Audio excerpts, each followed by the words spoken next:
जय हिंद दोस्तों, welcome back my YouTube channel. तो कैसे हैं साथियों?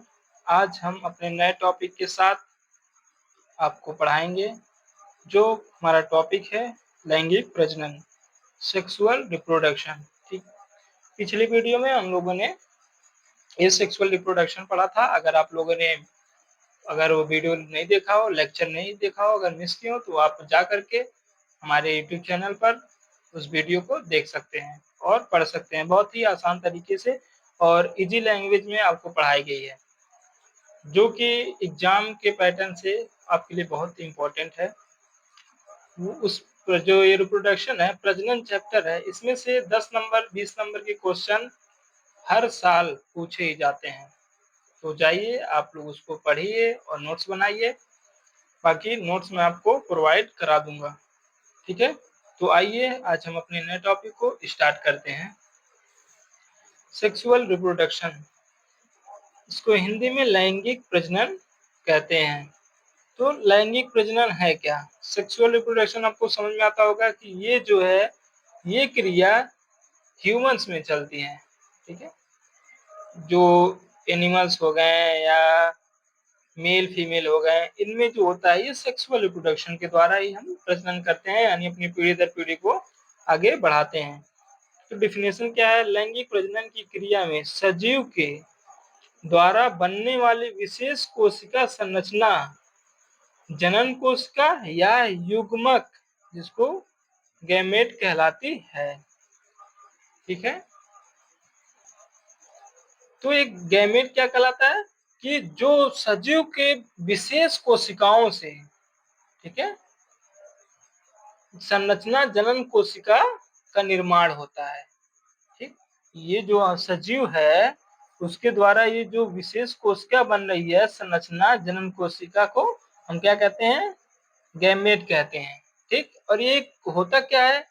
एक ही सजीव के दो युग्मक कोशिकाएं अथवा दो अलग अलग कोशिकाएं की युग्मक कोशिकाएं आपस में संयुग्मन यानी निषेचन द्वारा युग्मनज, जिसको हम जाइगोट का निर्माण करते हैं। यानी क्या कह रहा है कि ये जो गैमेट है, ठीक है, ये एक ही सजीव के दो युग्मक कोशिकाएं होती हैं। यानी एक सजीव के दो अलग अलग कोशिकाएं होती हैं जो आपस में निषेचित करके, ठीक है, आपस में निषेचन करके, जैसे कि मान लीजिए ये दो कोशिकाएं हो गई, ठीक है, ये दोनों क्या कहते हैं? आपस में निषेचन करके, ठीक, ये आपस में निषेचन करके, मान लीजिए ये मेल का हो गया, ये फीमेल का हो गया, ठीक है, ये दो अलग अलग हो गए। तो इन दोनों का जो कोशिकाएं यानी जो सेल हैं, वो आपस में निषेचित करके एक युग्मनज बनाती हैं। ठीक है, युग्मनज, जिसको हम क्या कहते हैं? जाइगोमेट, यानी एक जाइगोमेट का फॉर्मेशन करती हैं। ठीक है, तो देखिए जाइगोमेट का निर्माण करती हैं, फॉर्मेशन करती हैं। अब ये जो युग्मनज है यानी जाइगोट है, इसके द्वारा भ्रूण यानी इम्ब्रियो का निर्माण तथा भ्रूण विकास द्वारा नए संतान का निर्माण होता है। यानी ये जो हम ये जाइगोट है, ठीक है, ये मान लीजिए ये हमारा हो गया मेल, मेल का क्या हो गया? स्पर्म हो गया, ठीक है, और ये हो गया हमारा फीमेल का, फीमेल का एग हो गया। ठीक है, ये क्या करेंगे? ये आपस में निषेचन करके, ठीक है, लिख के समझाऊंगा तो आपको ज्यादा बेहतर समझ आएगा। ये क्या करते हैं? निषेचन करके, ठीक है, ये मेल का स्पर्म हो गया, ये फीमेल का एग हो गया। तो ये निषेचित करके क्या करते हैं? एक जाइगोमेट का यानी जाइगेट का निर्माण करते हैं। ठीक है, जाइगेट क्या होते हैं? ये एग है, ठीक है, इस पे स्पर्म आएगा, इसको निषेचित करेगा, ठीक है, इसको निषेचन करके जाइगेट यानी जो है हमारा युग्मनज, जिसको हम बोलते हैं हिंदी में युग्मनज का निर्माण करता है। फिर ये युग्मनज जो है, ठीक है, क्या बनाता है? इम्ब्रियो। देखिए ये जो जाइगोट हो गया, इसका निर्माण हो गया, फिर ये युग्मनज से यानी जाइगोट के द्वारा ही भ्रूण यानी इम्ब्रियो यानी जो ये जाइगोट है ये क्या बनाएगा, एम्ब्रियो बना लेगा अब, ठीक है। क्या बना लिया, एम्ब्रियो बना लिया, ठीक है, ये बना लिया हमारा एम्ब्रियो, ठीक। तो एम्ब्रियो, अब एम्ब्रियो के बाद क्या होता है, पहले तो ये मेल का स्पर्म हो गया, एक हो गया फीमेल का, ये निषेचित कर करके जाइगोट का निर्माण करते हैं, फिर ये जाइगोट जो होता है ये कन्वर्ट होता है एम्ब्रियो में, एम्ब्रियो जिसको हम भ्रूण कहते हैं, ठीक है, एम्ब्रियो मीन जिसको भ्रूण, और ये भ्रूण क्या करता है आगे जाके न्यूबॉर्न बेबी बना लेता है, ठीक है, यानी एक बच्चे यानी एक संतान का फॉर्मेशन कर देता है, ठीक है। ये हमारा होता है सेक्सुअल रिप्रोडक्शन, ठीक। तो ये जो भ्रूण बन गया, भ्रूण बनने के बाद युग्मनज क्या करता है, भ्रूण बनते ही संतानों का निर्माण होता है, फिर क्या युग्मनज से भ्रूण के बनने की अभिक्रिया भ्रूण जनन या इम्ब्रियोजेनेसिस, इम्ब्रियोजेनेसिस कहलाता है। तो अगर कभी क्वेश्चन में पूछ ले, 2 नंबर में पूछ ले कि इम्ब्रियोजेनेसिस क्या होता है, तो आप सीधा आंसर देंगे कि जो युग्मनज होता है, जो जाइगोट्स होता है, जाइगोट से भ्रूण बनने की अभिक्रिया को भ्रूण जनन या इम्ब्रियोजेनेसिस कहते हैं। ये देखिए, ये जो ये जाइगोमेट है, ये जाइगोमेट से, ठीक है, जाइगोमेट से इम्ब्रियो यानी भ्रूण, युग्मनज से भ्रूण बनने की क्रिया को ही क्या बोलते हैं, इम्ब्रियोजेनेसिस।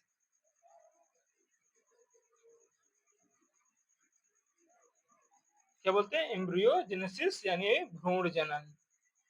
ये ये दोनों रिएक्शन करके भ्रूण बना रहे हैं ना, तो इसको क्या बोलेंगे, भ्रूण जनन बोलेंगे। ओके, समझ में आ गया, ये 2 नंबर में क्वेश्चन पूछेगा तो आप बड़े आसानी से कर सकेंगे, ठीक। अब देखेंगे लैंगिक प्रजनन के प्रकार। तो टाइप ऑफ सेक्सुअल रिप्रोडक्शन, लैंगिक प्रजनन की प्रक्रिया अलग अलग सजीवों में अलग अलग प्रकार से हो सकती है। प्रजनन की इस प्रक्रिया को युग्मक की संरचना संतोष के आधार पर, स्रोत के आधार पर, सॉरी, स्रोत के आधार पर निम्नलिखित 2 श्रेणियों में बांटते हैं। पहला किसमें बांटते हैं, युग्मक की संरचना के आधार पर लैंगिक प्रजनन, यानी जो युग्मक, जो हमारे ये सेल है, युग्मनज जाइगोमेट सेल है, उसके आधार पर एक लैंगिक प्रजनन होना है। एक युग्मक के स्रोत के आधार पर, यानी जो युग्मक है, जो सेल है, उसका स्रोत क्या है, उसके स्रोत के आधार पर लैंगिक प्रजनन या वर्गीकरण होता है। पहला देखेंगे क्या है, ठीक है, युग्मक की संरचना के आधार पर लैंगिक प्रजनन के प्रकार। पहल का, तो युग्मक की संरचना या निषेचन के आधार पर लैंगिक प्रजनन निम्नलिखित प्रकार के होते हैं, यानी मेनी टाइप्स के होते हैं। तो देखते हैं पहला क्या, कौन सा टाइप्स है। पहला है हमारा पूर्ण युग्मज, युग्मन, ठीक है, जिसको हम होलोजाइमस कहते हैं।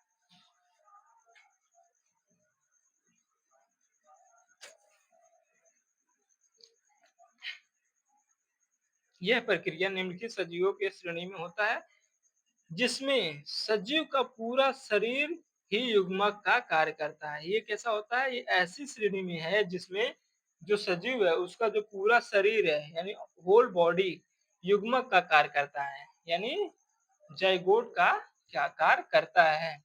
तो इसको हमको क्या बोलेंगे, होलोजैमी, मतलब होलो मीन्स पूरा शरीर का, ठीक है, पूरा शरीर का पार्ट उसमें पार्टिसिपेट करता है, भाग लेता है, ठीक। एग्जाम्पल हमारा होगा कोपोरोमोनास, कोपोरोमोनास इसका एग्जाम्पल होगा। अब दूसरा क्या है, समयुग्मक, आइसोजेमेटेसिस, इस प्रकार के समयुग्मन में नर एवं मादा युग्मक संरचना और प्रभाव में समान होते हैं। यदि संलयन करने वाले दोनों युग्मक एक ही सजीव बनते हैं तो इसे स्वनिषेचन कहते हैं। ये समयुग्मन में मतलब जो ऐसे नर और मादा के युग्मक होते हैं, जो जाइगोट्स होते हैं, ठीक है, वो ऐसी संरचना से प्रभाव होते हैं कि वो खुद ही एक सजीव का निर्माण कर देते हैं, मतलब वो खुद अपने आप ही स्वनिषेचित करके, यानी स्वयं ही फर्टिलाइजेशन करके एक नए सजीव का निर्माण कर देते हैं, उसे हम क्या कहते हैं, समयुग्मन कहते हैं, ठीक है। एग्जाम्पल देख लेंगे तो क्या है, मोनोसिस्ट। अब असंग युग्मन क्या है, इस प्रकार के युग्मन में नर एवं मादा, यानी जो नर है और मादा है, यानी जो मेल है फीमेल है, युग्मक संरचना और स्वभाव में एक दूसरे से भिन्न होते हैं, जिसमें नर युग्मक प्रायः छोटा एवं गतिशील होता है। इसमें क्या है, इनके जो संरचना और स्वभाव है क्या एक दूसरे से थोड़ी भिन्न है, ठीक है, डिफरेंट होते हैं, ठीक है। एक छोटा होता है और एक बड़ा होता है, जिसमें नर युग्मक क्या होता है वो छोटा होता है और गतिशील होता है, जबकि मादा युग्मक प्राय बड़े एवं गतिहीन होती है। इसमें क्या मादा मादा क्या होती है, बड़ी होती है और गतिहीन होती है, यानी उसमें कोई भी गति यानी कोई भी मोमेंटम नहीं पाया जाता है। इसमें एग्जाम्पल क्या देखें, सभी केसु केसुरु की प्राणी, ठीक है, जो केसुरु की प्राणी हैं वो सारे असम युग्मन के द्वारा ही प्रजनन करते हैं, यानी रिप्रोडक्शन करते हैं। स्वसंयुग्मन, यदि युग्मक पैतृक सजीव के अंदर ही संयुग्मित होते हैं तो इसे स्वसंयुग्मन कहते हैं। यानी ऐसे ये ऑटोगेमी है जो जो पैतृक यानी जो पूर्वज है, पूर्वज सजीव के अंदर ही संयुग्मित होकर के, ठीक है, उनके अंदर ही संयुग्मित होकर के एक मतलब सजीव का निर्माण करते हैं, जिसको हम ऑटोगेमी कहते हैं। जैसे हमारा पैरामीशियम, ठीक है, पैरामीशियम जो हमारा है ये संयुग्मन मतलब स्वयं से ही सजीव बनाने की क्षमता रखता है, ठीक है। साकी जनन जो क्या पेडोगेमी, इस प्रकार के संयुग्मों में, ठीक है, ये जो हमारा हो गया नेक्स्ट वाला साकी जनन, इस प्रकार के संयुग्मन में संतरित कोशिकाएं ही युग्मक की भांति व्यवहार करते हुए आपस में संयुग्मित हो जाती हैं, ठीक है। दूसरा वाला देखते हैं।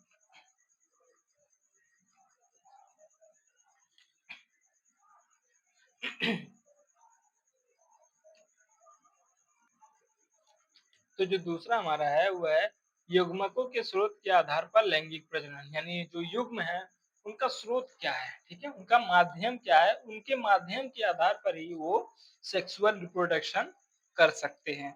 तो इसमें हमारा है पहला डिफिनेशन देखते हैं। युग्मकों के स्रोत के आधार पर लैंगिक प्रजनन का वर्गीकरण निम्नलिखित है। इसमें भी देखिए सब टाइप दिया गया है, इसमें भी निम्नलिखित कर दिए हैं, इसमें भी दो चार होंगे, पढ़ लेते हैं, ठीक है, जल्दी जल्दी। अंतर संयुग्मन क्या है, यदि युग्मक किसी एक ही सजीव में बनते हैं, यानी जो युग्मक होते हैं हमारे ने जाइगोट्स भी बताया ना इधर कि हमारे युग्मक होता है और एक होता है भ्रूण, ठीक है। तो युग्मन जो होता है हमारा जाइगोट जो हो गया, ये क्या कर रहा है कि किसी एक ही सजीव में बनता है और वहीं पर संयुग्मित होते हैं तो उसे अंतर संयुग्मन कहते हैं। अंतर जो मतलब आंतरिक अपने अंदर ही रिप्रोडक्शन कर दे, ठीक है, उसे हम अंतर संयुग्मन कहते हैं, इंडोगेमी कहते हैं, ठीक है। जैसे कि फीता क्रीम टैनिया जो होता है ये अंतर संयुग्मन करता है, ठीक है, समझ में आ गया। अब बाह्य संयुग्मन देखेंगे। बाह्य मीन्स देखिए ये अभी था अंतर, अब ये हो गया बाह्य, यानी जो बाहर से मतलब उनका शरीर से कोई रिलेशन नहीं रहता है, शरीर के बाहर ही जो बच्चे पैदा करने की क्षमता होती है उनको बाह्य संयुग्मन कहते हैं।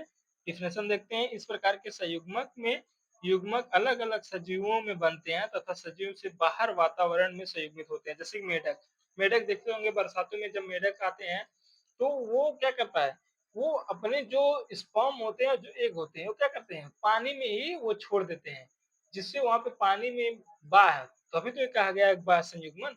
तो क्या होता है जो मेल और फीमेल का, जो मेल का स्पर्म होता है और फीमेल का जो एग होता है उसको क्या करता है वो पानी में ही मतलब वायु में ही मतलब बाहर ही निषेचित कर करके एक वो मेढक का फॉर्मेशन कर देते हैं, फ्रॉक को फॉर्मेशन करते हैं। ऐसे रिप्रोडक्शन को ही हम बाह्य संयुग्मन यानी एक्सोगेमी कहते हैं, ठीक है।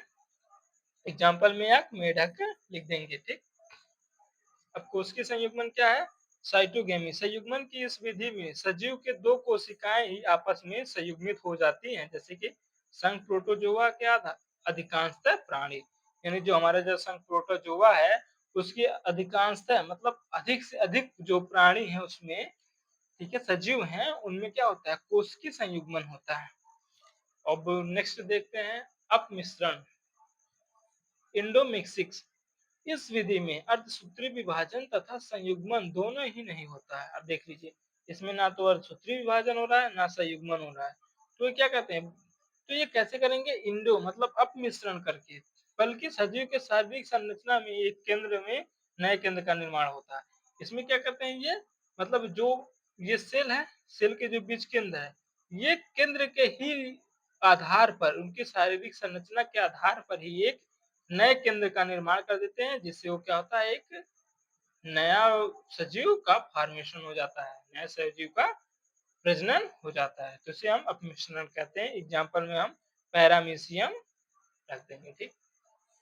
संयुग्मन, कंजुगेशन, इस विधि में दो सजीव आपस में चिपक कर अपने अनुवांशिक पदार्थों का विनिमय कर लेते हैं। यानी कंजुगेशन क्या होता है? किन्हीं दो चीजों को आपस में चिपक कर, ठीक है, आपस में कंबाइन हो करके जो निषेचित करते हैं, संयुग्मन करते हैं, उनके द्वारा जो जीव बनता है उसे ही हम संयुग्मन, रिप्रोडक्शन कहते हैं। जैसे कि जीवाणुओं में, ये हमारा एग्जांपल हो जाएगा जीवाणुओं में। और ये क्या करते हैं? देखिए लास्ट वाली लाइन बहुत अच्छी है। इसके पश्चात एक दूसरे से पृथक होकर स्वतंत्र जीवन व्यतीत करते हैं। ये जब फर्टिलाइजेशन कर लिए, ठीक है, फर्टिलाइजेशन करने के बाद ये दोनों क्या होते हैं? अलग हो जाते हैं। अलग होकर के अपना ये स्वतंत्र जीवन व्यतीत करते हैं। भैया जाइए, ना आपसे अब हमें कोई मतलब है, ना आपसे हमें कोई मतलब है। सेरोगेट्स मदर टाइप का है, समझिए। या आप सरोगेट्स मदर जो होता है कि वो डिलीवरी तक ही आपके पास वो रहेगी। जैसे उसकी डिलीवरी हो जाएगी, वो आपको बच्चा दे देगी कि भैया आप अपने रास्ते जाइए, हम अपने रास्ते जाते हैं। यानी वो दोनों अब स्वतंत्र हो गए हैं, और वो दोनों स्वतंत्र भी हो गए, और वो क्या हो गया? एक बच्चे का फॉर्मेशन भी हो गया, डेवलपमेंट भी हो गया, ठीक है। जो एक नया सजीव बन गया, वो अब अपने सारे जरूरतों को पूरा करेगा, ठीक है, उसमें उसका कोई रोल नहीं रहता है। नेक्स्ट देखते हैं, जब हमारा खत्म ही होने वाला है, ठीक है। हाँ, एक और बचा है, इसको हम पढ़ लेते हैं। स्वमिश्रण, आटोमिक्स या आटोमिक्सिस, लैंगिक प्रजनन की इस विधि, लैंगिक प्रजनन की इस विधि में एक ही सजीव का केंद्र दो भागों में बंटता है तथा बटे हुए दोनों केंद्र पुनः आपस में संयुक्त होकर नए सजीव का निर्माण करते हैं। देखिए पहले क्या कहता है? स्वमिश्रण मतलब अपने आप, बिना किसी के मदद के ही नए जीव का निर्माण कर देना, उसे ही हम लोग स्वमिश्रण कहते हैं, ठीक है। ये लैंगिक प्रजनन का ही एक टाइप होता है, ठीक है। तो बच्चों कैसा लगा क्लास आपको? तो जैसा भी लगा हो आप कमेंट करके बताइएगा, ठीक है। और आपको जो टॉपिक समझ में नहीं आए होंगे, उन टॉपिक को आप कमेंट कर दीजिएगा, उन टॉपिक को मैं फिर से रिवाइज करा दूंगा। और वीडियो आपको कैसे लगी इसका फीडबैक जरूर दीजिएगा। और आप अगर चैनल पे हमारे नए हैं तो चैनल को सब्सक्राइब कर लीजिए, बेल आइकन को दबा लीजिए, ताकि जो भी नए वीडियो पड़े उसका नोटिफिकेशन आपको मिलता रहे। और ये अपने दोस्तों में ज्यादा से ज्यादा शेयर करें, जो अब इस बार इंटर में है, ठीक है, उनके पास ये वीडियो शेयर करें ताकि वो भी इस वीडियो का लाभ उठा पाए, ठीक है। Thank you.